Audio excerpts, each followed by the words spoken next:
माया किसी व्यक्ति का नाम नहीं, किसी शरीर का नाम नहीं। भगवद विमुखता जिस वस्तु व्यक्ति स्थान से हो वही माया है। माया का मतलब थोड़ी जिसे कोई स्त्री शरीर पे आरोप कर दे या पुरुष शरीर पे आरोप कर दे ये तो माया है, तो और क्या है? मैं, मोर, तोर, तय और जहां तक इंद्रियां जाएं, जहां तक मन जाए, सब माया ही है। इसको देखा है भगवान के पार्षदों ने। ये क्या करती है? चमकीली लेबिल लगाकर सुख का चारा डाल करके जीव को बांधती है। इससे सुख मिलेगा, बहुत सुंदर है ये वस्तु, ये शरीर, ये व्यक्ति, ये स्थान, ये पद, इससे वो बांधती है। विवेक ऊपर की लेवल का तत्काल ऑपरेशन करता है, वो आंतरिक विषय पर दृष्टि डालता है तो सब खोखला निकलता है, बाहर निकल क्रॉस कर जाता है।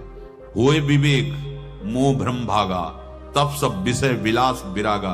अज्ञानी उसी आकर्षण सुख में बंध जाता है, और सुख तो था नहीं, बंधन इतनी जोर का हो गया, अब मुक्त हो सकता नहीं, तो उसके हृदय में लगता है इसके बिना जी नहीं सकते, इस नशा के बिना, वस्तु के बिना, व्यक्ति के बिना।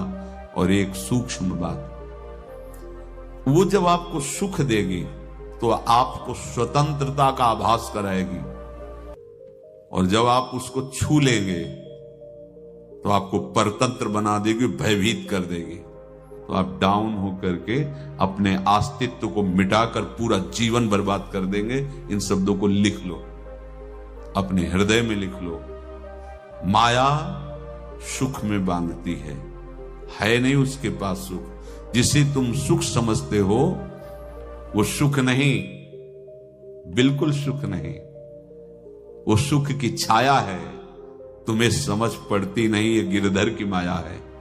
उस सुख का बंधन, आप देखो कुछ भी क्रिया करते हो माया जनित तो प्रलोभन होता है सुख मिलेगा, और जिस समय सुख मिलने के लिए आप लालायित हुए उस समय सुख भोगने की स्वतंत्रता आपको दे देगी।